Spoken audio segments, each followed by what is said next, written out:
నమస్తే అండి. నమస్కారం అండి. సార్, వరంగల్ రావడం ఎలా అనిపిస్తుంది? చాలా సంతోషంగా ఉంది.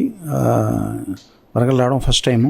ఇక్కడికి రమ్మని ప్రేరేపించిన వారు ఈ వరంగల్ నుంచి వచ్చినటువంటి శ్రీ చంద్రబోస్ గారు.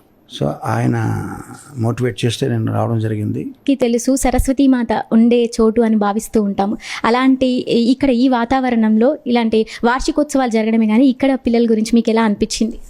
చాలా బాగుంటుందండి. ఎందుకంటే చంద్రబోస్ గారు రాసిన పాటే ఉంది, ఎక్కడో పుట్టి ఎక్కడో పెరిగి ఇక్కడే కలిసామన్న పాట మీరు వినే ఉంటారు స్టూడెంట్ నెంబర్ 1లో. సో ఈ స్టూడెంట్ అందరూ కూడా ఇక్కడికి వచ్చేవాళ్ళు ఒక్కొక్కళ్ళు నార్త్ ఇండియా నుంచి వచ్చిన వాళ్ళు ఉండొచ్చు, ఆంధ్రప్రదేశ్ నుంచి, తమిళనాడు నుంచి వచ్చిన వాళ్ళు ఉన్నారు.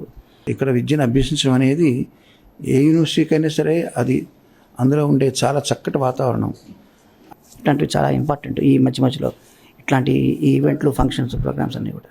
సార్, మీ బాల్యంలో అంటే మీ ఎడ్యుకేషన్ టైంలో మీరు ఏదైనా మా కోసం మెమరీ పంచుకుంటారు ఇలాంటి వార్షికోత్సవాల గురించి? అంటే నా చదువు ఓన్లీ +2తో ఆగిపోయిందండి. నేనేమి డిగ్రీ చదవలేదు. కానీ నేను గవర్నమెంట్ జూనియర్ కాలేజ్ కొవ్వూరులో చదువుకున్నాను. బుల్లిస్వామి నాయుడు గారని మా మ్యాథ్స్ లెక్చరర్.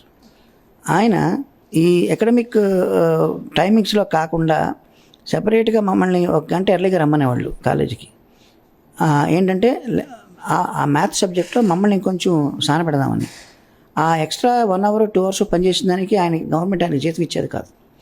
ఆయన సొంత ఇంట్రెస్ట్ ఆయనకి, ఎందుకంటే ఆయన డెడికేటెడ్ ఉపాధ్యాయుడు ఆయన.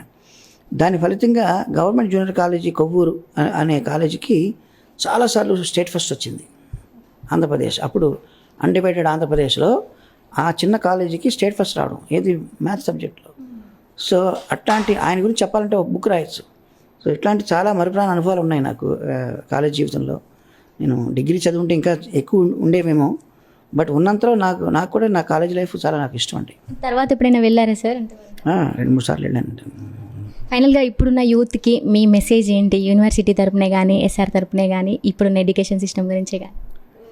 యూత్కి నేను ఇచ్చే మెసేజ్ ఏంటంటే, ఎవరు మెసేజ్ ఇచ్చినా దాన్ని వినొద్దు అని, ఇంక్లూడింగ్ ఈ మెసేజ్. ఎందుకంటే మీకంటూ ఒక సొంత బుర్ర ఉంది, సొంత ఆత్మ ఉంది, అంతరాత్మ ఉంది, మనస్సాక్షి ఉంది. దాన్ని ఫాలో అవ్వండి. జాగ్రత్తగా మీ మనసు ఏం చెప్తే చేయండి. చక్కగా నడుచుకోండి, పైకి రండి. ఇదే నా మెసేజ్. Very good sir.